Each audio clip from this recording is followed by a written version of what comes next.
Morning जी, great morning दोस्तों। भूपेश आनंद आपके सामने। भूपेश आनंद, मैं CA, I am a qualified chartered accountant, qualified company secretary, qualified cost accountant, qualified IFRS ACCA और भी बड़ी सारी मैंने डिग्रीज बेटे भगवान की मदद से सब किया हुआ है। But my main passion is कि मैं आपको लॉजिक्स और बेसिक कंसेप्ट पूरे सभी ग्लोबल फाइनेंस कोर्सेज के कराऊं। एंड विद दैट पैशन, मैं CMA USA part 1 section D cost management, I am in section D and in unit 1, unit 2, unit 3। बेटे unit 1, unit 2, unit 3 को मैंने अपने हिसाब से कराया आपको सीएमए यूएसए पार्ट 1 के लिए। ऐसा नहीं है कि जैसा आपके हॉक में, ग्लैम में, वायले में गिवन था मैंने उसके अकॉर्डिंगली किया। बेटे उससे समझ ही नहीं आ सकता था आपको। तो जैसे जैसे मैंने लेक्चर्स के सीरियल नंबर्स लिखे हैं, फॉर एग्जाम्पल आपको पहला फोल्डर कॉस्ट कंसेप्ट का करना है, दूसरा फोल्डर आपको ओवरहेड्स का करना है, तीसरा फोल्डर आपको मेथड्स ऑफ कॉस्टिंग का करना है।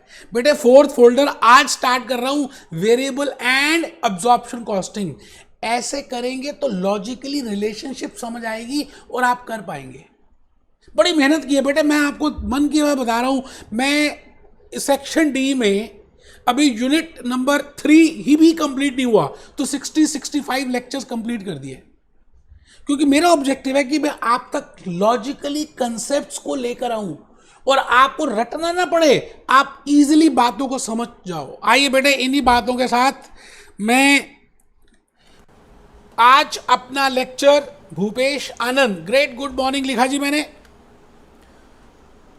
आप सभी का नमस्कार, मैं भूपेश आनंद आज आपके सामने एक नया लेक्चर, नया चैप्टर, नई शुरुआत, नई एनर्जी के साथ एक नई बात बताने जा रहा हूं बेटे। कहते हैं कि जब आप कोई भी नई चीज पहली बार करते हैं, क्योंकि बड़े सारे लाइफ में ऐसे वर्क होंगे जो आपको पहली बार करने पड़ेंगे, तो बड़ा उत्साह होता है, बड़ी इंजॉयमेंट होती है ना। पहली बार जब भी पहली बार आप अपनी गर्लफ्रेंड को मिलने गए तो बड़ा उत्साह होता है, एक्साइटमेंट इज देयर। तो आज वही एक्साइटमेंट मेरे मन में है, बिकॉज ये जो चैप्टर मैं आज स्टार्ट कर रहा हूं बेटे, ये पहला लेक्चर है। तो फर्स्ट लेक्चर, पहला प्यार, पहली बात, पहली एनर्जी, कुछ अलग ही बात होती है यार।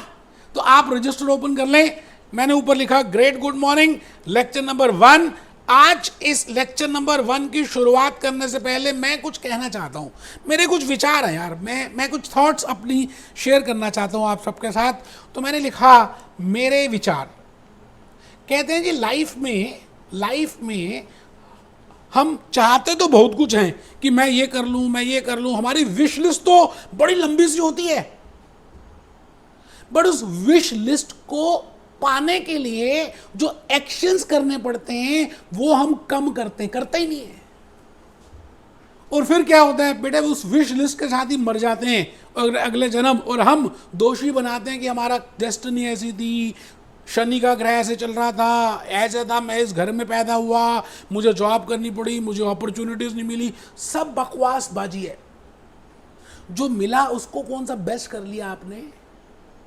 आप बस रीजंस ही देते हुए आए इस दुनिया में और रीजंस ही देते हुए चले जाना। मेरे आज का ये विचार है बेटे, आपको एक्शंस करनी है बस, irrespective of the family in which you are brought in, irrespective of the school, irrespective of the college, सभी बेटे हर किसी को कुछ ना कुछ अलग अलग तरह की पॉइंट्स होंगे, प्रॉब्लम्स होंगी, इश्यूज होंगे। इस दुनिया में कोई है ही नहीं ऐसा जिसको इश्यूज नहीं है। तो आपने घबराना नहीं है, आपको बस एक्शंस ज्यादा लेने हैं। विश लिस्ट बनाना अच्छी बात है, बट उसको पूरा करने के लिए एफर्ट्स करने हैं। ये आज का मेरा विचार है। आज इस लेक्चर में मैंने लिखा my agenda for this lecture. बेटे मैं भूपेश आनंद आज आपके सामने एक बड़ा प्यारा सा इंपॉर्टेंट सा चैप्टर जिसका नाम है वेरिएबल एंड मार्जिनल कॉस्टिंग। अब ऐसा हो सकता है कि ये जो chapter variable and absorption costing जो आप करने जा रहे हैं, वेरिएबल एंड अब्जॉर्प्शन कॉस्टिंग, इसके लिए कुछ प्री रिक्विजिट्स हैं कि आपको मार्जिनल कॉस्टिंग थोड़ी सी पता होनी चाहिए, आपको ओवरहेड्स का चैप्टर पता होना चाहिए, आपको कॉस्ट शीट मालूम होनी चाहिए, आपको इनकम स्टेटमेंट पता होनी चाहिए। बेटे अगर ये सब बातें पता है तो आप डांस करते करते ये पूरा का पूरा important chapter variable and absorption costing तो चुटकियों में कर लेंगे। बट अगर आपको नहीं पता तो टाइम लग सकता है। मैं भूपेश आनंद पूरी कोशिश करूंगा, बस आपकी कोशिश ये होनी चाहिए कि आप रजिस्टर ओपन कर लें, कमर सीधी करके बैठे बैठे, बिल्कुल झुक के बैठ के नहीं पढ़ना, दुश्मन पढ़े आपको झुक के, आपको पढ़ो। आप तो भूपेश आनंद के स्टूडेंट हो यार, इतनी एनर्जी के साथ मैं पढ़ाता हूं, आप एनर्जी के साथ पढ़ोगे। आप लिखो जी, लिखो जी, लिखो, intro of variable and absorption costing.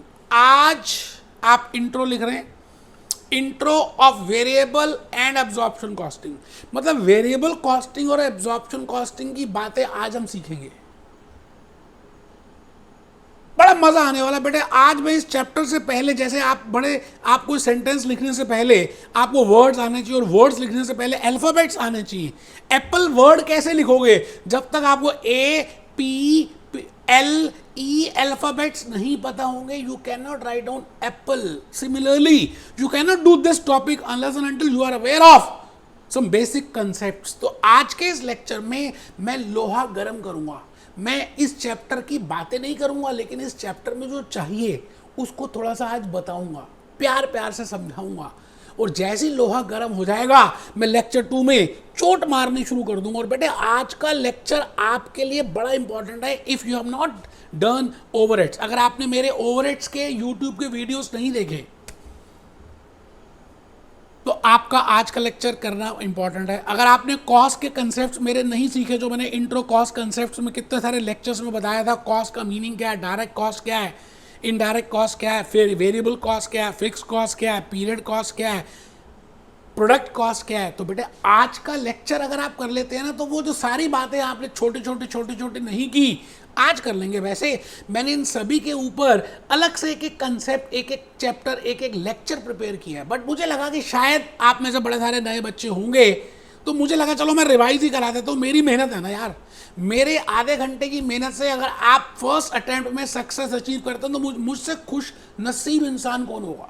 तो हेडिंग लिखनी है, हेडिंग लिखनी है। आप सभी लिख रहे हैं intro of variable and absorption costing. बेटे आज का ये जो चैप्टर है इसका नाम है variable and absorption costing, intro of variable and absorption costing.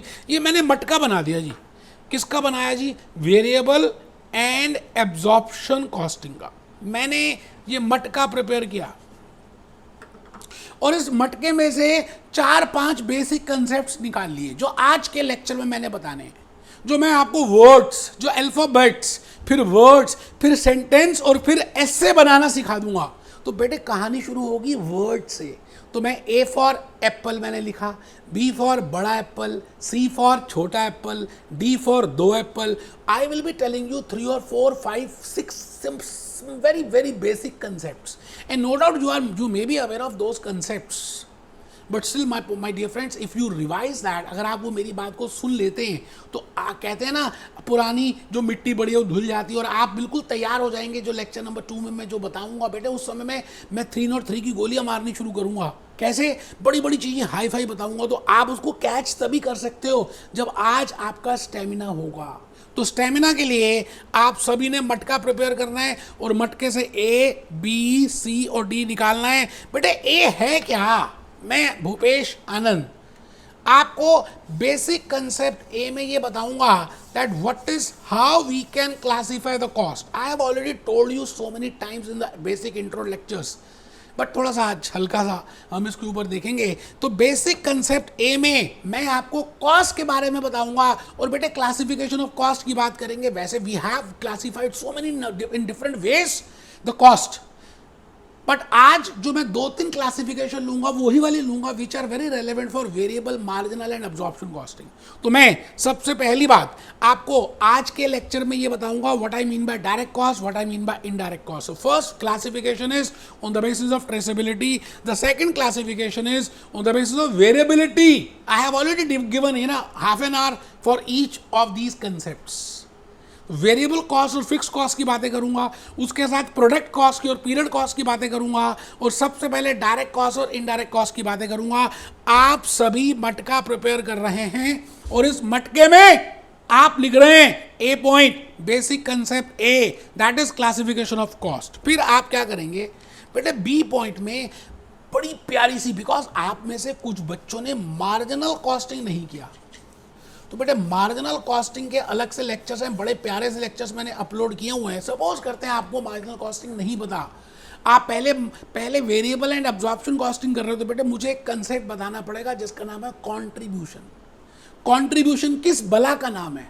Contribution निकालते कैसे हैं? कंट्रीब्यूशन निकालते क्यों हैं? Why a management accountant is interested in calculating contribution?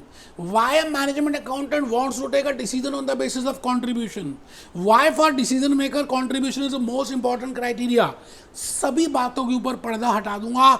आप बेसिक कंसेप्ट नंबर बी लिखें आज लेक्चर में जो मैं बताने जा रहा हूं। बेटे ये 4-5 बेसिक कंसेप्ट ही बताने हैं, फिर हम तैयार हो जाएंगे वेरिएबल एंड एब्जॉर्प्शन कॉस्टिंग के लिए। और तीसरी बात जो बेटे आज के लेक्चर में मैंने बतानी है, हाँ मैं भूपेश आनंद आज वैसे overheads, in case you have already done my overhead lectures, आपने अगर मेरे ओवरहेड्स के लेक्चर्स किए हो तो उसमें मैंने प्रोडक्शन डिपार्टमेंट बताया था, सर्विस डिपार्टमेंट बताया था, एलोकेशन की बातें की थी, अपोर्शनमेंट की बातें की थी, रीअपोर्शनमेंट की बातें की थी। और इतना सब करने के बाद मैंने कहा था you have to now calculate absorption, you have to absorb those overheads, and we have calculated absorption rates, मशीना रेट, लेबरा रेट, बिकॉज मैंने आपको बताया था कि कॉस्ट अकाउंट्स में हम कॉस्ट को पहले ही कैलकुलेट कर लेते हैं उस प्रोडक्ट को बनाने से पहले। तो बेटे आपको पता होना चाहिए what I mean bye absorption of overheads, what I mean bye absorption cost, what I mean bye absorption of period cost, why fix cost is being absorb. बेटे मैं कभी कभी पीरियड कॉस्ट यूज कर दूंगा, कभी कभी फिक्स कॉस्ट यूज कर दूंगा, बात एक ही है। और दूसरी बात, अंडर और ओवर एब्जॉर्प्शन में क्या डिफरेंस होता है, what is under absorption and what is over absorption. बेटे इतने इंपॉर्टेंट कंसेप्ट हैं, आपको पता है, मुझे पता है, I know that you know, but still please right it down. आप लिखें, ज़्यादा चालाकी ना करें बेटे। समझदारी किस बात की यार, विद्या का धन मिल रहा है उसमें किस बात की चालाकी यार। Basic concept number D, I will tell you that how I can, as a management accountant, as a cost accountant, how I can prepare an income statement. एक ऐसी स्टेटमेंट जहां से हम इनकम कैलकुलेट करते हैं उसका नाम है इनकम स्टेटमेंट। तो बेटे ये 5-6 बातें मैंने आज के लेक्चर में बतानी है, तो मेरी कहानी स्टार्ट हो रही है। बेटे सबसे पहले मैंने आपको बेसिक कंसेप्ट ए बताना है, that is classification of cost. Classification of cost, cost का वैसे आपको पता ही है, मैंने ऑलरेडी इंट्रो लेक्चर्स लिए, बट स्टिल कॉस्ट का मतलब है खर्चा, कॉस्ट का मतलब है एक्सपेंडिचर। इट मींस आप जो खर्चा कर रहे हैं, आपने उस प्रोडक्ट को बनाने में या आपने उस सर्विस को रेंडर करने में जो भी खर्चा किया उसी का नाम है कॉस्ट। अच्छा, कॉस्ट को basically we can classify by different ways. मैं अगर एलिमेंट वाइज डिसाइड करूं कि आप if I want to divide that cost into elements, तो बेटे मटेरियल एक एलिमेंट आएगा, लेबर एक एलिमेंट आएगा, एक्सपेंसेस एक एलिमेंट आएगा। अच्छा, मटेरियल के 2 पार्ट्स हैं जो मैंने बताया था इंट्रो लेक्चर्स में, direct material, indirect material. Labour के 2 पार्ट्स हैं, direct labour, indirect labour. Expenses के 2 पार्ट्स हैं, डायरेक्ट एक्सपेंस, इनडायरेक्ट एक्सपेंस। आपको पता है ये, I know that, I already told you. अगर मैं डायरेक्ट मटेरियल को, डायरेक्ट लेबर को, डायरेक्ट एक्सपेंस को ऐड कर दूं तो इसको प्राइम कॉस्ट बोलते हैं। और अगर मैं indirect material, indirect labour, indirect expense को ऐड कर दूं तो ओवरहेड्स बोलते हैं। ओवरहेड्स फैक्ट्री में भी होते हैं, ओवरहेड्स ऑफिस में भी होते हैं, ओवरहेड्स सेलिंग डिपार्टमेंट में भी होते हैं। आराम से मेरे बेटे, भूल ना जाना, आपको ये डायग्राम जरूर बनाना है। मैंने सबसे पहले लिखा cost. Cost means kharcha, cost means expense, and I have divided into 3 categories. The first is material, second is labor, and the third is expense. So this is material, this is labor, and this is expense.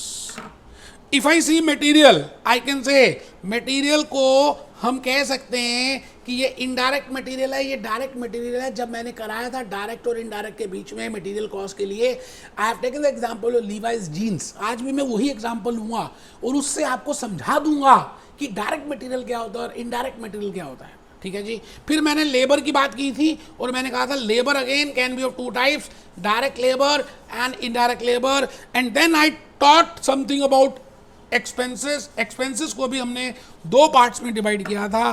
बेटे आपको इसी तरह से photo बनानी है। आज हम variable और एब्जॉर्प्शन कॉस्टिंग के बारे में ऐसे कुछ ज्यादा नहीं करने वाले, लेकिन जो भी चीजें मैं यूज करूंगा ना वहां पर, उसकी आज आपको एक बेसिक फ्रेमवर्क दे रहा हूं।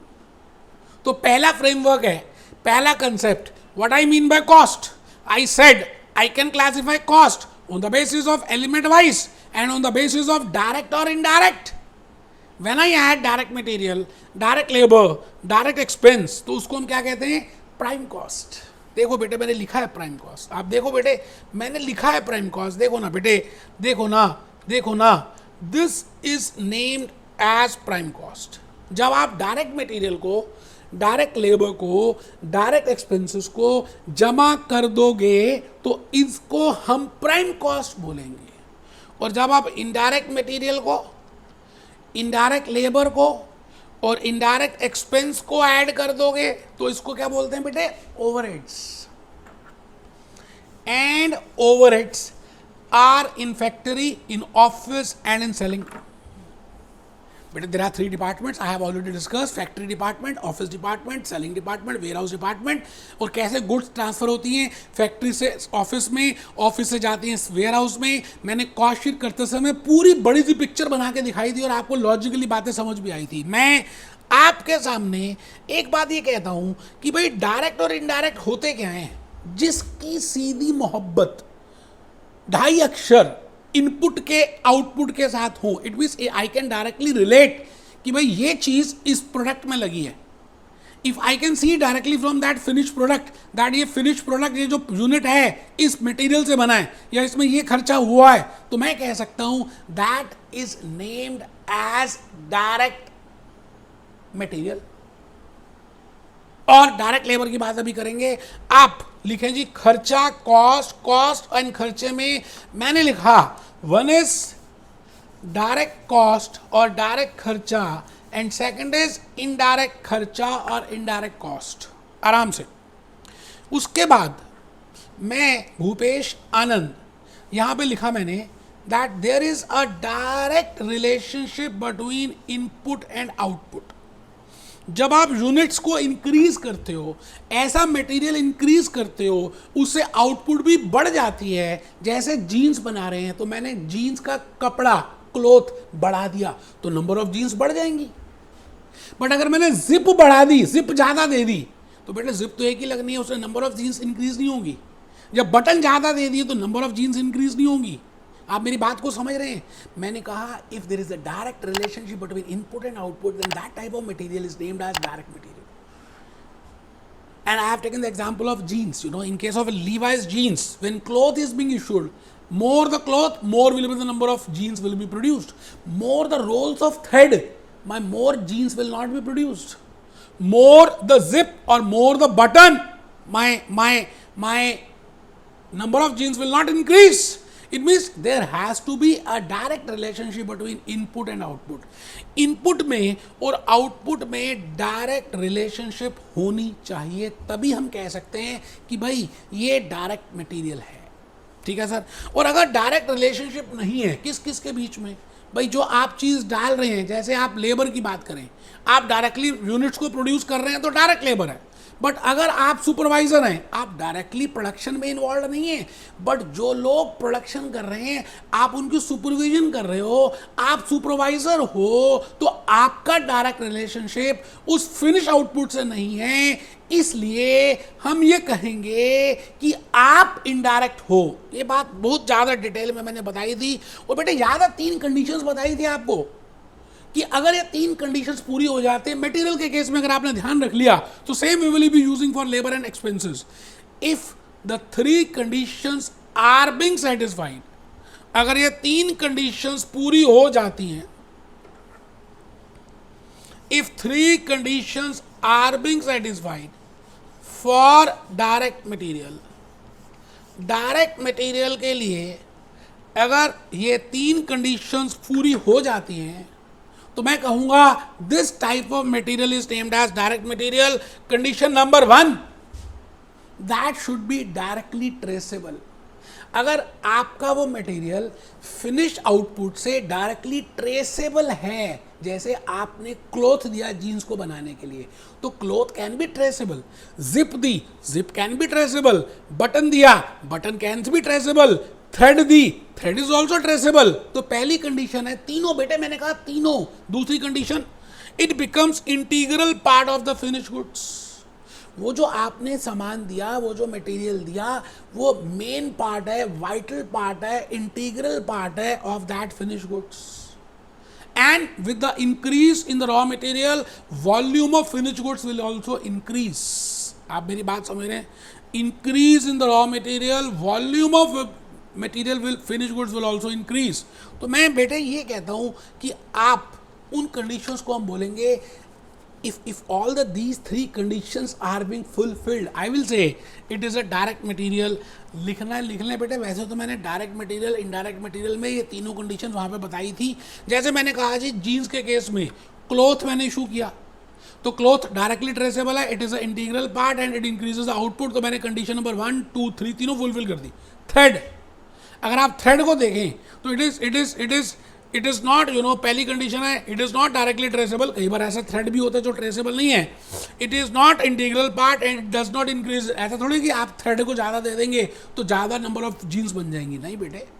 तो thread is not a direct material, thread is indirect material. Zip is, it is the integral part, but by number of increase in zips अगर आप इशू कर दें तो my finish product will increase, ऐसा नहीं है। It means zip is also a indirect material, button is also a indirect material. I think आप थोड़ा सा मोटा मोटी समझ चुके हैं जो मैंने कहा जी, आपको करना है वेरिएबल एंड एब्जॉर्प्शन कॉस्टिंग।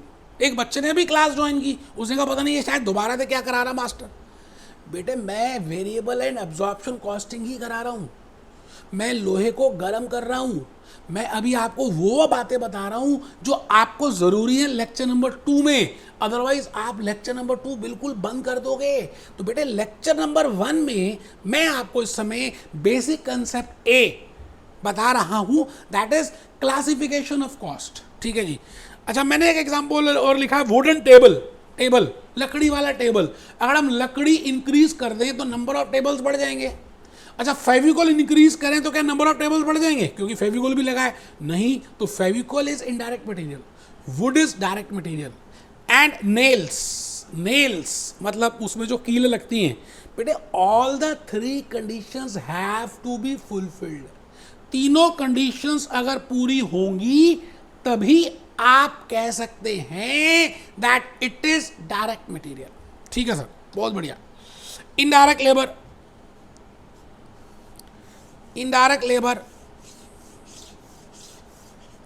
मैंने अभी बताया जी, that type of labour which is directly related with production, जो प्रोडक्शन से सीधी रिलेट करे, और जो प्रोडक्शन से सीधी रिलेट ना करे उसको इनडायरेक्ट लेबर बोलते हैं। देखिए जी, 2 तरह की लेबर होती है। Human effort, when I say labour it means it is a human effort. If you are directly relating, अगर आप वर्कर और आप ही यूनिट्स प्रोड्यूस कर रहे हो, डायरेक्टली आप इन्वॉल्व हो, तो आपको हम कहेंगे डायरेक्ट लेबर है जो वेजेस दे रहे हैं।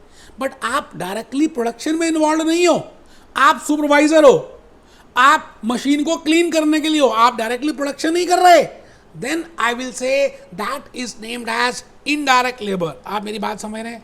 अच्छा, उसके बाद मैंने आपको बताया था expenses again can be of direct and indirect nature. अच्छा, डायरेक्ट एक्सपेंसेस क्या होते हैं? ऐसे एक्सपेंसेस जो आप डायरेक्टली एक यूनिट के साथ असाइन कर सकते हो, आप आइडेंटिफाई कर सकते हो।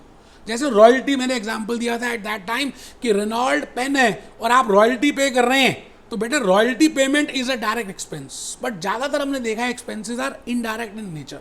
जैसे आप रेंट पे कर रहे हैं, इलेक्ट्रिसिटी बिल पे कर रहे हैं, है ना, ऑल दीज आर इनडायरेक्ट। तो इनडायरेक्ट मटेरियल, इनडायरेक्ट लेबर को ऐड कर दें और एक्सपेंसेस को ऐड कर दें तो बेटे ओवरहेड्स बनते हैं। ओवरहेड्स का मतलब है जो हेड के ऊपर से निकल जाए। अच्छा, overhead can be again in the factory department, in the office department and in the selling department. So factory department में जो ओवरहेड्स होते हैं they are variable in nature and fixed in nature. अच्छा, ऑफिस डिपार्टमेंट में जो overheads होते हैं they are variable in nature, they are fixed in nature. अच्छा, सेलिंग ओवरहेड, सेलिंग डिपार्टमेंट में जो ओवरहेड्स होते हैं they are variable in nature and they are fixed in nature. अभी मैं बताऊंगा what is the meaning of variable and fixed. इसी concept में आपको मैंने एक बात और बतानी है कि वेरिएबल और फिक्स क्या होता है। बट अभी एक खाली, क्योंकि अभी हम लिख रहे हैं, चार्ट बना रहे हैं, तो बेटे आप अगर बना लेंगे तो आगे आपकी मर्जी है भाई साहब, नहीं बनाएंगे तो अपना नुकसान है। मेरा तो कुछ नहीं भाई साहब, मैंने तो जो करना था कर लिया। करना अब आपने, मेहनत आपने करनी है भाई साहब। मैंने कहा ओवरहेड्स का मतलब है indirect material, indirect labour, indirect expense, इन तीनों को ऐड कर दें तो इसको बोलते हैं ओवरहेड्स। ओवरहेड्स की 3 ब्रांचेस होती हैं। एक फैक्ट्री ओवरहेड्स, दूसरी ऑफिस ओवरहेड्स और तीसरी सेलिंग एंड मार्केटिंग ओवरहेड्स। आराम से बेटे there are 3 types of overheads because there are 3 departments. So any indirect material, any indirect labour, जैसे फैक्ट्री का रेंट है तो फैक्ट्री ओवरहेड हो गया, ऑफिस का रेंट है तो ऑफिस ओवरहेड हो गया, वेयर हाउस का रेंट है तो सेलिंग एंड डिस्ट्रीब्यूशन ओवरहेड हो गया। आई थिंक आप बात समझ रहे हैं। Now those overheads have 2 natures. अभी बताना है, वैसे मैंने बेसिक कंसेप्ट में बताया हुआ है भाई, variable in nature, fixed in nature, variable in nature, fixed in nature, variable in nature, fixed in nature. बेटे इस चैप्टर में, चैप्टर का नाम क्या है, वेरिएबल एंड एब्जॉर्प्शन कॉस्टिंग। तो आप समझ रहे हैं, मैं धीरे धीरे धीरे धीरे आपको उसी पॉइंट पे लेकर आ रहा हूं। जाना कुतुब मीनार है, मैं धीरे धीरे घुमाता घुमाता कुतुब मीनार के बीच में बातें करनी शुरू कर दूंगा। Because I have to tell you that what I mean by variable costing. और उसके लिए आपको वेरिएबल कॉस्ट का पता होना जरूरी है, आपको फिक्स कॉस्ट का पता होना जरूरी है, और वेरिएबल कॉस्ट का मतलब है प्रोडक्ट कॉस्ट का पता होना जरूरी है, और फिक्स का मतलब है पीरियड कॉस्ट का पता होना जरूरी है। आप मेरी बात को समझ रहे हैं? तो आप सभी पहले ऊपर लिखेंगे ओवरहेड्स। ओवरहेड्स की 3 branch, factory, office, selling. Factory की 2, ऑफिस की 2, मार्केटिंग की 2। अब वैसे आपको मैंने बताना है वेरिएबल और फैक्ट्री फिक्स होते क्या हैं, बट वेरिएबल का एग्जांपल मैंने लिखा है factory electricity bill and factory rent. Factory rent is fixed, factory electricity bill is variable and both are overheads. इसी तरह से ऑफिस का रेंट फिक्स्ड, बट ऑफिस में एक मैनेजर बैठा है और उस मैनेजर को हम कमीशन देते हैं on the basis of number of units sold, तो बेटा that is variable office overheads. Similarly, we can have, management salary, that is fixed office overheads. Similarly, we can have salesman salary, that is fixed selling overheads. And similarly, we can have delivery van expenses, that is variable selling overheads. ये सब बताया हुआ है। मैं इसलिए बता रहा हूँ कि आपके दिमाग की खिड़कियाँ थोड़ी सी खुल जाएं और मैं आपको कुछ हल्का हल्का बताना शुरू कर दूँ। बेटे मैं पहले कंसेप्ट के आखिरी पड़ाव पे आ गया। बेसिक कंसेप्ट ए था क्लासिफिकेशन ऑफ कॉस्ट। मैंने आपको अभी तक डायरेक्ट कॉस्ट बता दी, इनडायरेक्ट कॉस्ट बता दी, ओवरहेड्स बता दिए, थोड़ा सा आपको मैंने आपको उसके बाद उनके नेचर्स बता दिए। लेकिन अभी अभी मैंने एक वर्ड यूज़ किया था variable cost and fix cost, तो आपको थोड़ा सा बताना है बेटे फिक्स का मतलब क्या है। फिक्स का मतलब है ऐसी कॉस्ट जो प्रोडक्शन के बढ़ने से या प्रोडक्शन के घटने से ना तो बढ़ेगी ना कम होगी। मैं फिर रिपीट करता हूं, the cost which remain fixed irrespective of production, जो प्रोडक्शन के बढ़ने से या प्रोडक्शन के घटने से ना तो बढ़ेगी और ना घटेगी। वो कहती है मैं तो फिक्स रहूंगी। जैसे आप रेंट पे करते हैं एक फैक्ट्री का, आप कुछ प्रोड्यूस करो या ना करो, बेटा रेंट तो देना ही है। आपने हमारे से लेक्चर्स बाय कर लिए, आप देखो या ना देखो, it means the cost which remain fix. And if I draw graphically, बेटे बिल्कुल एक पैरेलल लाइन आएगी। एक्स एक्सेस में इंडिपेंडेंट वेरिएबल ले रहा हूँ, वाई एक्सेस में डिपेंडेंट वेरिएबल ले रहा हूँ। तो मैंने हिंदी में लिखा है, बड़ा अच्छा लगेगा आपको बेटे, लिखोगे ना तो अपनापन सा दिखेगा। लिखो ना यार, कमर सीधी करो ना, झुक के क्यों हो गए यार, थोड़ी थोड़ी देर बाद झुक जाते हो। लिखो जो कॉस्ट आउटपुट के बढ़ने से नहीं बढ़ती, जो कॉस्ट आउटपुट के बढ़ने से नहीं बढ़ती और आउटपुट के घटने से नहीं घटती। बड़ी प्यार से हिंदी के वर्ड्स लिखें कि आपके दिल को छू जाएं। ऐसी कॉस्ट जो आउटपुट के बढ़ने से नहीं बढ़ती और आउटपुट के कम होने से नहीं घटती, इस कॉस्ट का नाम है फिक्स कॉस्ट। और बेटे मैंने ग्राफिकली इसको इस तरह से बनाया, एक्स एक्सिस में मैं हमेशा इंडिपेंडेंट वेरिएबल ले रहा हूं और वाई एक्सिस में हमेशा मैं डिपेंडेंट वेरिएबल ले रहा हूं। यूनिट्स प्रोड्यूस मेरे हाथ में इंडिपेंडेंट, उसकी वजह से कॉस्ट रेंट बढ़ेगा नहीं, चाहे मैं 0 यूनिट्स बनाऊं, चाहे मैं 1 बनाऊं, चाहे मैं 10 बनाऊं, चाहे मैं 100 बनाऊं, my factory rent will remain same. So I will से the cost which remain fixed, which does not change with the production, that is named as fixed cost। बेटे हम चैप्टर कर रहे हैं ना वेरिएबल एंड एब्जॉर्प्शन कॉस्टिंग, तो इसमें variable cost और फिक्स कॉस्ट का बड़ा इंपॉर्टेंट रोल है। तो आपको बिल्कुल क्लियर होना चाहिए कि वेरिएबल और फिक्स कॉस्ट है क्या। अब मैं कहता हूं वेरिएबल कॉस्ट, आप मुझे एक चीज बताइए, जो कॉस्ट, जैसे मैंने अभी क्लोथ का एग्जांपल दिया था कि आप क्लोथ को बढ़ाएंगे तो जीन्स बढ़ जाएंगी। अच्छा, जीन्स ज्यादा बढ़ानी है तो क्लोथ का एक्सपेंस बढ़ेगा।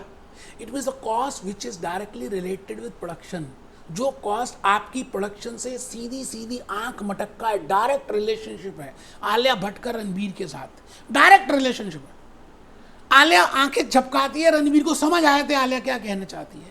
It means that cost which is directly related with the production. तो मैंने क्या लिखा बेटे, फिक्स वेरिएबल कॉस्ट में क्या लिखा, जैसे जैसे आउटपुट बढ़ेगी आपकी कॉस्ट भी बढ़ेगी। It is named as variable cost. जैसे जैसे आउटपुट बढ़ेगी, जैसे जैसे आउटपुट बढ़ेगी, जैसे जैसे my output will increase, my cost will also increase, and if I draw it graphically, it will be a 45-degree angle. So this is variable cost. Examples of variable cost क्या क्या हो सकते हैं, direct material, direct labour, direct expense, ये सारे variable cost ही हैं बेटे। Variable factory overheads. आइए मैंने शायद एग्जाम्पल थोड़े से फिक्स के नहीं बताए, आपको पता था फिर भी मैंने छोड़ दिया। Fix cost is also a period cost. बेटे फिक्स कॉस्ट का एक दूसरा नाम है पीरियड कॉस्ट, वेरिएबल कॉस्ट का दूसरा नाम है प्रोडक्ट कॉस्ट। तो धीरे धीरे मैं, आप देखिए, वेरिएबल कॉस्ट की जगह अब मैं आने वाले लेक्चर में प्रोडक्ट कॉस्ट की बात करूंगा, और जब मैं प्रोडक्ट कॉस्ट बोलूं तो आप समझ आना वेरिएबल कॉस्ट की बात ही कर रहा हूं, और जब मैं बोलूंगा पीरियड कॉस्ट तो आप समझ आना फिक्स कॉस्ट की बातें कर रहा हूं। ठीक है जी। तो आइए fixed can be in the factory, so those are named as fixed factory overheads. अच्छा, पीरियड कॉस्ट जो है ना, पीरियड कॉस्ट फैक्ट्री में भी हो सकती है, ऑफिस में तो होती है, सेलिंग में भी होती है, बट फैक्ट्री में प्रोडक्ट कॉस्ट भी होती है और पीरियड कॉस्ट भी होती है। मतलब फैक्ट्री में वेरिएबल कॉस्ट भी होती है और फिक्स कॉस्ट भी होती है, बट ऑफिस में खाली फिक्स्ड ही होती है और सेलिंग में भी फिक्स्ड ही होती है। आप मेरी बात समझ रहे हैं, ज़्यादातर वेरिएबल हो सकती है, मैं मना नहीं कर रहा, लेकिन ज़्यादा कॉम्पोनेंट फिक्स का पाया जाता है। तो मैंने लिखा fixed factory overheads, fixed office overheads, fixed selling overheads, और उसके बाद आपने ये बना ही लिया है। और बेटे मैं एक छोटी सी बात और समझाना चाह रहा हूँ इस एग्जाम्पल से, सो दैट आप you can get A idea और फ्लेवर ऑफ वेरिएबल कॉस्ट और फिक्स कॉस्ट। आप देखो बेटे, मैंने लिखा यूनिट्स 0 है, 1 है, 10 है, 100 है, 1000 है। 0, 1, 10, 100, 1000। मान लेते हैं एक यूनिट को बनाने में 10 रुपये लगे, मान लेते हैं एक यूनिट को बनाने में 10 रुपये लगे। ठीक है जी। तो आप बताइए, एक यूनिट को बनाने में 10 रुपये लगे, अगर मैंने यूनिट्स बनाए नहीं तो टोटल वेरिएबल कॉस्ट 0 आ गई। एक यूनिट को बनाने में 10 रुपये लगे, 10 बनाए तो 100 रुपये लगे, 100 बनाए तो 1000 रुपये लगे, 1000 बनाए तो 10,000 रुपये लगे। आराम से बेटे। अच्छा, अगर आप टोटल वेरिएबल कॉस्ट देखें, ये टोटल वेरिएबल कॉस्ट ही तो बनाई। It means that cost which is directly related with production is named as variable cost. इसी तरह से मान के चलते हैं कि रेंट आप पे कर रहे हैं 10,000 रुपये का। अच्छा, आप नहीं बनाए तब भी 10,000 देने पड़ेंगे, एक यूनिट बनाए तब भी 10,000, 10 बनाए तब भी 10,000, 100 बनाए तब भी 10,000, 1,000 बनाए तब भी 10,000। It means the cost which does not very with production, it is named as fixed cost, but now we will say it as a period cost, and the cost which varies, I will say it is a product cost. I think आप बात समझ पा रहे हैं, product और period cost का difference समझ पा रहे हैं बेटे। बेसिक कंसेप्ट ए खत्म कर दिया मैंने सर, खत्म। हाँ बेटे, अभी हम लेक्चर 1 कर रहे हैं बेटे। चैप्टर का नाम है वेरिएबल एंड एब्जॉर्प्शन कॉस्टिंग। अब वो चैप्टर थोड़ा सा हटके है, तो आपको मैं पहले तैयार कर रहा हूँ। जैसे आप कहीं शादी में जाते हैं तो बेटे ऐसे थोड़ी नॉर्मल कपड़े पहन के चले जाते हो, पहले तैयार होते हो, हाथ मुंह धोते हो, उसके बाद आप हल्की सी क्रीम लगाते हो, थोड़े से कपड़े भी अच्छे पहनते हो, थोड़ा परफ्यूम लगाते हो, तभी तो जाते हो। इसीलिए मैं वेरिएबल अब्जॉर्प्शन कॉस्टिंग करने से पहले आपको पहले सजा रहा हूँ, संवार रहा हूँ, फेयर एंड हैंडसम लगा रहा हूँ, फेयर एंड लवली लगा रहा हूँ, थोड़े अंडर आर्म्स में परफ्यूम लगा रहा हूँ कि आप वहाँ पर जाकर महकें, गुलाब जैसे महकें और दुनिया आपको देखे। तो बेटे उसके लिए थोड़ी मेहनत कर रहे हैं। तो मैंने बेसिक कंसेप्ट ए में बड़ी प्यारी प्यारी सी बातें बताई है। आप इस लेक्चर को दोबारा से रिवाइड करके देखें। मैं आ गया जी बेसिक कंसेप्ट नंबर बी। एक ऐसा कंसेप्ट जिस कंसेप्ट के ऊपर पूरी मार्जिनल कॉस्टिंग डिपेंडेंट है। पूरी, जैसे लिखा होता ना, ये घटना सत्य घटनाओं पे आधारित है। मैं कहता हूं मार्जिनल कॉस्टिंग कंट्रीब्यूशन पे आधारित है। अगर मार्जिनल कॉस्टिंग के अगर नाम चेंज करना हो तो मैं तो कंट्रीब्यूशन भी रख सकता हूं उस चैप्टर का नाम। बेटा इतना इंपॉर्टेंट है contribution. And I will be using in lecture number 2 the concept of contribution in variable costing. So you should know what I mean by basic logic of contribution. अच्छा, अभी मैंने आपको बता दिया कि वेरिएबल कॉस्ट भी होती है और फिक्स कॉस्ट भी होती है। अच्छा, वेरिएबल कॉस्ट का नाम मतलब हम प्रोडक्ट कॉस्ट बोल देंगे, और फिक्स कॉस्ट को हम क्या बोलेंगे? Period cost. पीरियड कॉस्ट का मतलब है जो साल के आखिरी में हम डेबिट करते हैं। प्रोडक्ट कॉस्ट का मतलब है जो हम जैसे जैसे इनकर करते जाते हैं वैसे वैसे हम डेबिट करते जाते हैं। I debit the cost at the same interval that is named as product cost. For example, material cost, labor, expenses, variable fixed overheads, variable office overheads. बेटे मैं ये कहना चाहता हूँ कि जो कॉस्ट आप उसी समय इनकर करते हो उसको प्रोडक्ट कॉस्ट बोलते हैं, और जो पीरियड के बाद करते हो उसको पीरियड कॉस्ट बोलते हैं। ठीक है जी। तो आप एक बड़ी हेडिंग अच्छी सी लिख दो बेटे। बड़ा प्यारा सा मैं कंसेप्ट समझाने जा रहा हूं जिसका नाम है कॉन्ट्रीब्यूशन। आता है तब भी लिखो, नहीं आता तो लिखना ही चाहिए बेटे। आता है तब भी लिखो और नहीं आता तो लिखना ही चाहिए। मैंने कहा the concept is very important in marginal costing और वेरिएबल कॉस्टिंग। मैंने लिखा जी वेरिएबल कॉस्टिंग और marginal costing logic is dependent upon पूरे चैप्टर का logic is dependent upon contribution. पूरे के पूरे चैप्टर का लॉजिक कंट्रीब्यूशन पर डिपेंड करता है बेटे। तो मैं आज आपको उसी कंसेप्ट से रूबरू करा रहा हूं, आपकी जान पहचान बढ़ा रहा हूं कि भाई कंट्रीब्यूशन कंसेप्ट है क्या।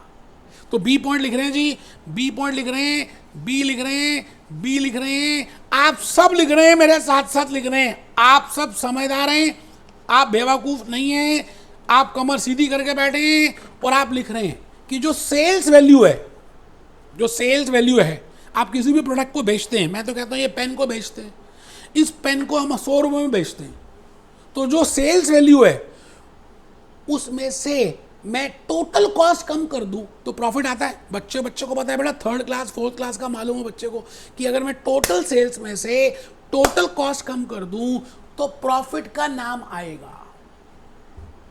रुकना, मैं अगर टोटल कॉस्ट लेस ना करूं, सेल्स में से वेरिएबल कॉस्ट खाली कम करूं, मतलब जो वेरिएबल फैक्ट्री में हुई, जो वेरिएबल ऑफिस में हुई और जो वेरिएबल सेलिंग में हुई, मैं खाली वेरिएबल कॉस्ट अगर कम करूं तो बेटा वो प्रॉफिट हो ही नहीं सकता। वो जो वैल्यू आएगी, if I just deduct variable cost from sales, उस वैल्यू को कुछ नाम तो होगा। अभी वो प्रॉफिट नहीं है, क्यों? क्योंकि उस वैल्यू में से अभी हमने बाकी कॉस्ट भी रिकवर करनी है। बाकी कौन सी? फिक्स्ड। बाकी कौन सी? पीरियड और फिक्स कॉस्ट अभी रिकवर होनी है। इसका मतलब ऐसी सेल्स की वैल्यू जिसमें से अभी फिक्स कॉस्ट रिकवर होना बाकी है, उसको बोलते हैं कंट्रीब्यूशन। मैं लिख रहा हूं जी, सेल्स वैल्यू में से वेरिएबल कॉस्ट की वैल्यू जब हम डिडक्ट सेल्स वैल्यू में से जब हम वेरिएबल कॉस्ट की वैल्यू डिडक्ट कर देते हैं, खाली वेरिएबल कॉस्ट की वैल्यू लेस कर देते हैं सेल्स में से, देन उस फिगर को हम प्रॉफिट तो कह ही नहीं सकते, then the balancing figure is named as contribution.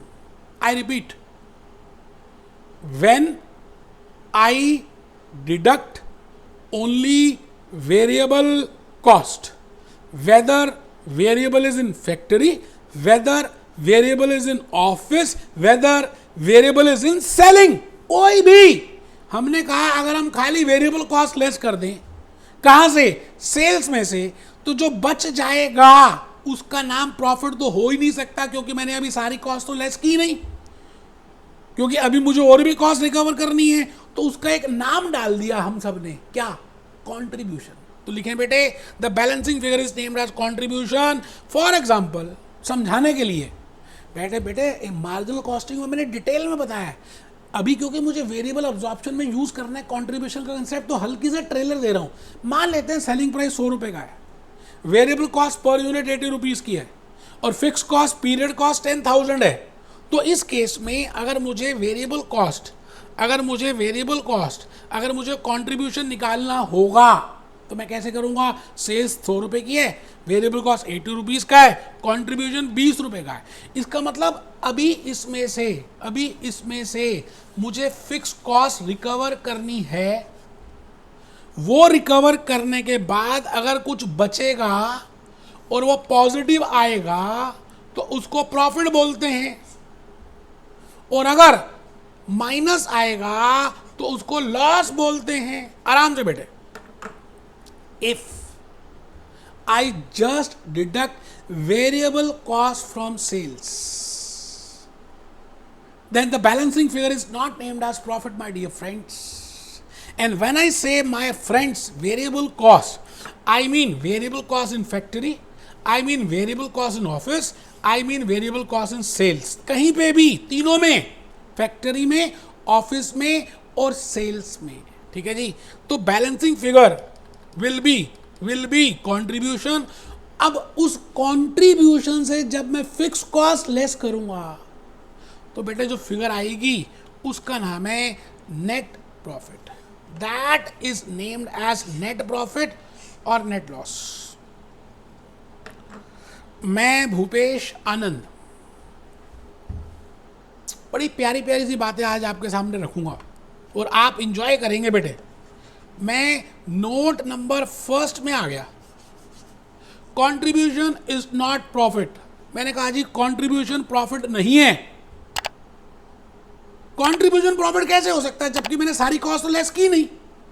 Rather हमारे पास कितने पैसे बच गए to cover that fix cost, to contribute that fix cost, how much is the remaining sales revenue we are left with to cover that fixed cost, it is named as contribution. For example, मैंने एक बड़ी प्यारी सी case study लिखी आपको समझाने के लिए। आप इस केस स्टडी को लिखना चाहें लिख दें, नहीं लिखना चाहें मत लिखें। आप ध्यान से देखें, सेल्स प्राइस मान लेते हैं 100 रुपए का। इसी एग्जाम्पल में 1 यूनिट बनाया, 2 यूनिट बनाए, 3 यूनिट बनाया। 1 बनाया तो सेल प्राइस 100 रुपए, 1 बनाया तो वेरिएबल कॉस्ट 80 रुपए, 1 बनाया तो कॉन्ट्रीब्यूशन 20 रुपए, फिक्स कॉस्ट 10,000। 2 यूनिट बनाए, sales 200, variable cost 160, contribution 40, fix cost 10,000। अच्छा, मैंने बनाए 3, तो 300 रुपए की सेल्स, 240 की वेरिएबल कॉस्ट और फिर 60 रुपए की कंट्रीब्यूशन और फिक्स कॉस्ट 10,000। मैं बताना क्या चाह रहा हूं, इतनी मेहनत करने के बाद मैंने ये स्लाइड्स प्रिपेयर की, खड़ा होकर पढ़ा रहा हूं, आपको बार बार बोलता हूं आप झुक के मत बैठो, इतनी एनर्जी के साथ पढ़ा रहा हूं कि मैं बताना ही चाहता हूं the cost which remain same, that is named as fixed cost. Variable cost changes. If I deduct variable cost from sales, the difference is contribution. उसको contribution बोलते हैं। कंट्रीब्यूशन में से जब आप फिक्स कॉस्ट लेस कर देंगे तो प्रॉफिट आएगा बेटे। तो ये मेरा कंसेप्ट नंबर बी था। अब मैं आ गया जी कंसेप्ट नंबर सी की तरफ। बेटे आज ये डिसाइड हो जाएगा कि आपको वेरिएबल और एब्जॉर्प्शन कॉस्टिंग समझ आएगा आने वाले लेक्चर में, लेक्चर नंबर 2 में, या नहीं आएगा। बेटे आज की आपकी सिंसेरिटी, आज आपका क्लास में ध्यान से बैठ के पढ़ना और आज आपका क्लास में बातों को समझना, ये बता देगा कि आपको कितना समझ आ रहा है। मैं अपनी पूरी मेहनत कर रहा हूं बेटे, सच सच कह रहा हूं, मैं अपनी पूरा हार्ड वर्क कर रहा हूं कि आपको लॉजिकली बातें समझ आए। तो मैंने बेसिक कंसेप्ट ए में बताया classification of cost, basic concept B में बताया कंट्रीब्यूशन। बेटे ये छोटे छोटे फूल हैं, अपनी झोली में डाल लो क्योंकि नेक्स्ट लेक्चर में मदद करेंगे। मैं अब तीसरा फूल आपकी झोली में डालने वाला हूँ, मोतिये का। बेटे उसका नाम है एब्जॉर्प्शन ऑफ ओवरहेड्स और एब्जॉर्प्शन ऑफ फिक्स कॉस्ट और एब्जॉर्प्शन ऑफ पीरियड कॉस्ट। आपको पता है कॉस्ट अकाउंट्स में और फाइनेंशियल अकाउंट्स में एक बहुत बड़ा डिफरेंस है। फाइनेंशियल अकाउंट्स में जब खर्चा होता है हम तभी उसकी एंट्री पास करते हैं, हम पहले से कुछ सोचते नहीं। बिकॉज हमारा कंसेप्ट होता है we want to show to the external department, external people के लिए, एक्सटर्नल यूजर्स के लिए उसको यूज कर रहे हैं। But cost accounts is for internal purpose. Mukesh Ambani को इंटरनली रिपोर्ट देनी है, अभी वो हादसा घटा नहीं, घटेगा, बट आप पहले ही सोच लेते हो मुंगेरी लाल के हसीन सपनों जैसे कि इतने प्रोडक्शन करेंगे, इतने खर्चा होगा, एक यूनिट में इतना कॉस्ट आएगी, ये मटेरियल होगा, ये लेबर होगी, ये ऐसे होगा, तो मोटा मोटी ये खर्चा आएगा। ये आप मुंगेरी लाल के हसीन सपनों जैसे पहले ही अज्यूम कर लेते हो। You assume it in the beginning in case of cost accounts, क्योंकि आपको कॉस्ट पहले से ही निकालनी पड़ती है। ऐसा थोड़ी है कि आप कहेंगे जी पहले हम यूनिट्स प्रोड्यूस कर लें फिर हम कस्टमर को बताएंगे कि कितने का बिकेगा, क्योंकि हमें कॉस्ट तभी पता चलेगी। बेटे कस्टमर तो दूसरे कंपटीटर के पास चला जाएगा। आपको सेलिंग प्राइस पहले से ही आईपॉड की, एप्पल कंप्यूटर्स वालों को पहले से ही बतानी पड़ेगी। डेल कंप्यूटर्स को अपने लैपटॉप की नई सीरीज की कॉस्ट पहले से ही बतानी पड़ेगी, अभी एक्चुअल प्रोडक्शन नहीं हुई। तो डेल कंप्यूटर्स या एप्पल कंप्यूटर्स या कोई भी कंपनी, मैन्युफैक्चरिंग कंपनी क्या करती होगी बेटे, उसको एस्टिमेट करने से पहले, उसकी कॉस्ट को कैलकुलेट करने से पहले एब्जॉर्प्शन रेट कैलकुलेट करती है, रिकवरी रेट कैलकुलेट करती है, प्री डिटरमाइंड रेट कैलकुलेट करती है। आप मेरी बात समझ रहे हैं? ये मैंने आपको ओवरहेड्स में बताया था। अगर आपने मेरे ओवरहेड्स के लेक्चर्स अटेंड किए हो, नहीं भी किए तो कोई बात नहीं, अभी लिखो फर्स्ट ऊपर लिखो जी basic concept number C, absorption of fixed cost in cost accounts. Basic concept number C, absorption of fixed cost in cost accounts. Basic concept number C, absorption of fixed cost in cost accounts. In cost accounts, product cost is estimated prior to actual production. In cost accounts, product cost is estimated prior to actual production. बड़ी simple सी बात है जी, बड़ी logically लेके जा रहा हूं। मैंने कहा कॉस्ट अकाउंट्स में हम कॉस्ट को प्रोडक्शन होने से पहले, गांव बसने से पहले लुटेरे आ जाते हैं। ठीक है जी। अब आप पहले एस्टिमेट कैसे करेंगे? उसके लिए आपको पहले सोचना पड़ेगा कि को मोटा मोटी खर्चा कितना आ जाएगा, कितने यूनिट्स बन जाएंगे, एक यूनिट पे रिकवरी रेट कितना आएगा, एक यूनिट पे प्री डिटरमाइंड रेट कितना आएगा, एक यूनिट पे एब्जॉर्प्शन रेट कितना आएगा। तो बी पॉइंट लिखें, it is because of this there is importance of, because I have to estimate the cost in the beginning, because I have to tell to my customer in the beginning that this is the selling price, and for determining that selling price I should be aware of the total cost, and when I say total cost I should be aware of how much is the cost which I will be incurring, and there are so many costs which I have not incurred, but those are to be estimated in the beginning, that this will be the cost which I am going to incur, and this will be per unit cost, and this should be added, so this should be the cost. बेटे समझ आई? तो इसलिए absorption rate की महिमा आ गई. महिमा means importance. मैं example के थ्रू आपको बताना चाहूंगा that how with help of absorption rate, recovery rate, pre determined rate, you can calculate the cost per unit in the beginning. Even मैंने लिखा डायरेक्ट मटेरियल मान लेते हैं 10 रुपये एक यूनिट का खर्चा हो रहा है, डायरेक्ट लेबर 5 रुपये खर्चा हो रहा है, आपको बता चुका हूं मैं ये.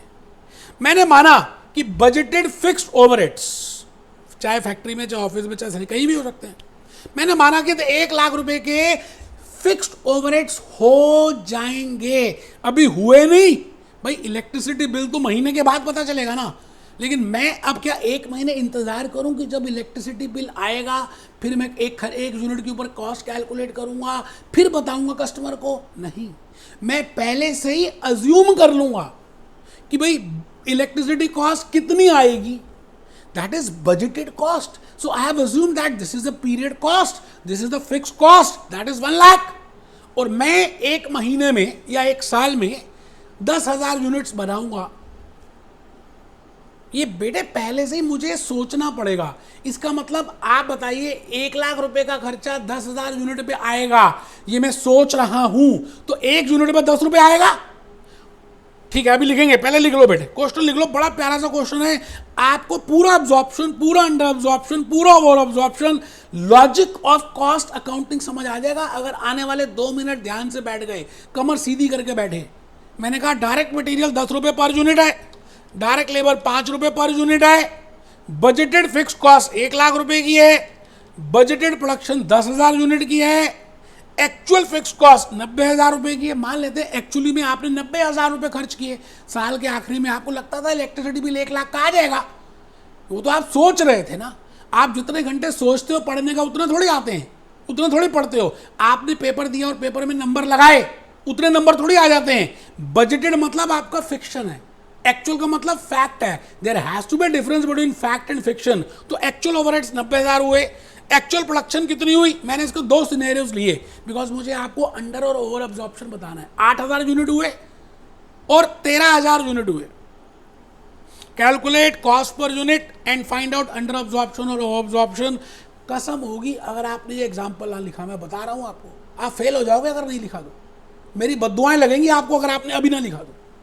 डायरेक्ट मटेरियल 10 रुपए, डायरेक्ट लेबर 5 रुपए, budgeted fix overhead 1 lakh, budgeted production 10,000, actual fix overhead 90,000, actual production scenario 1 8,000, scenario 2 13,000. Calculate cost per unit and find under और ओवर ऑप्शन ऑफ ओवरहेड्स. बड़ा सिंपल है जी. मैं भूपेश आनंद अपनी होश में आपके सामने कॉस्ट कैलकुलेट करूंगा और आपको बताऊंगा कि किस तरह से हम पहले से ही एस्टिमेट कर देते हैं. एस्टिमेटेड कॉस्ट कब बनाएंगे?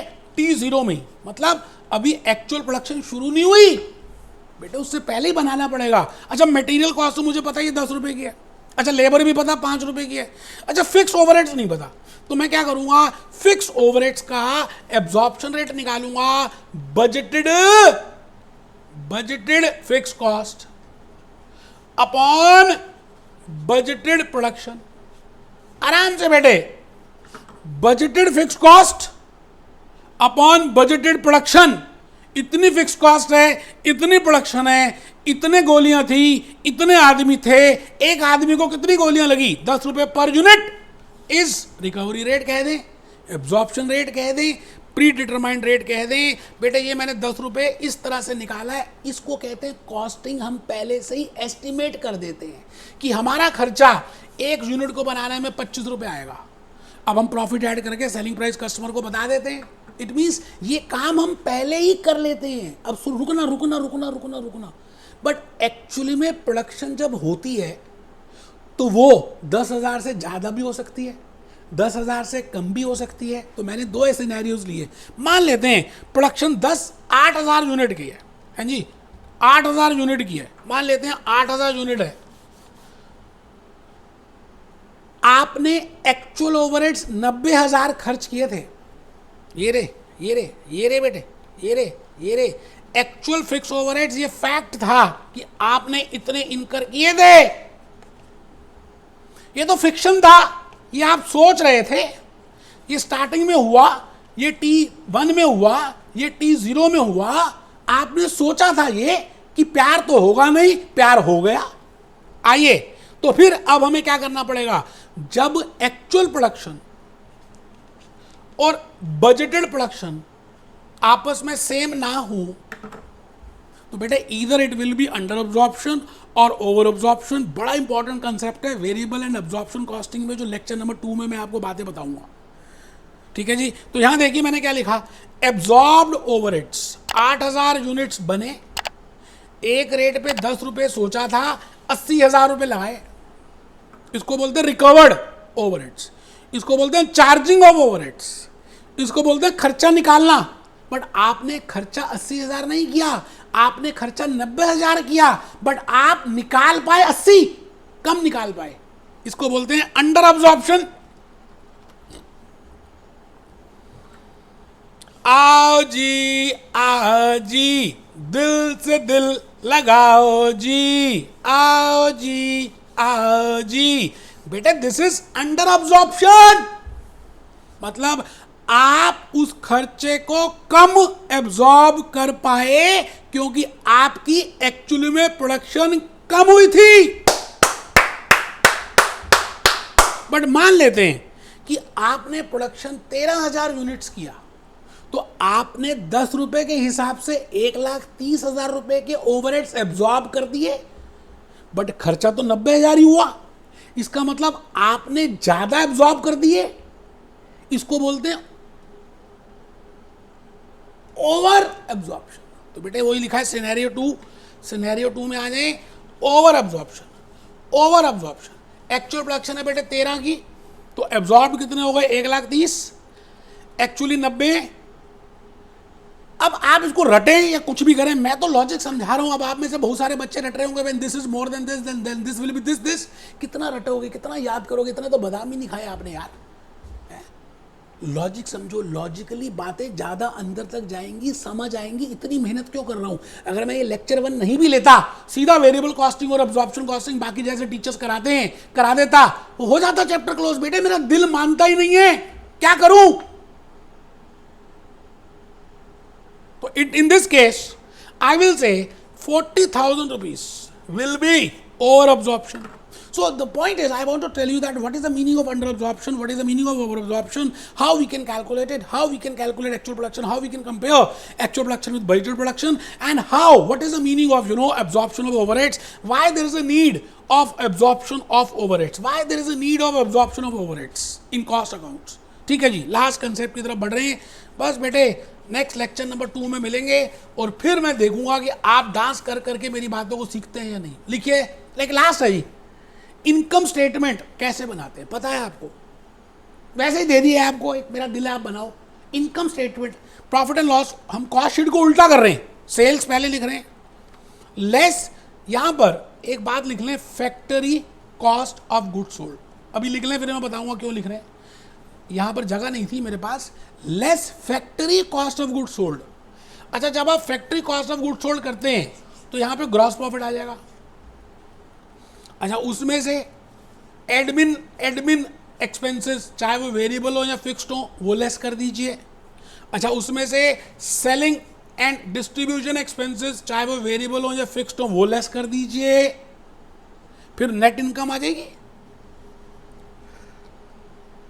आराम से। बेटे बेटे मैं कह रहा हूँ ना, आप बना लो बेटे, बड़ा अच्छा रहेगा। लेक्चर 2 में बड़ा सुख मिलेगा आपको।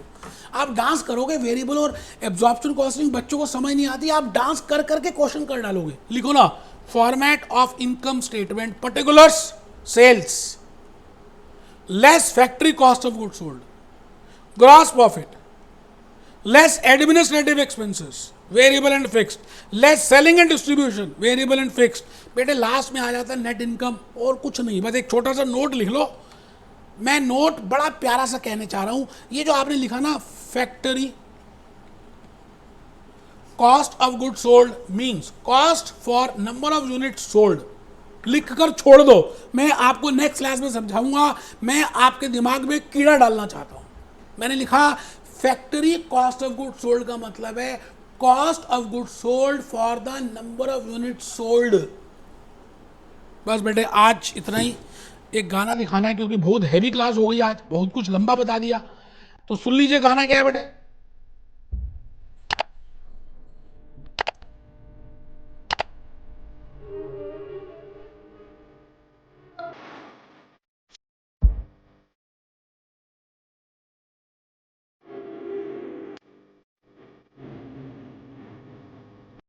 कर हर मैदान फतेह,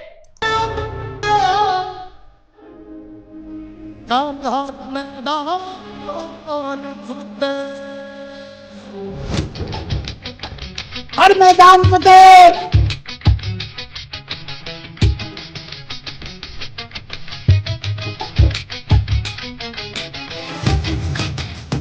तेरा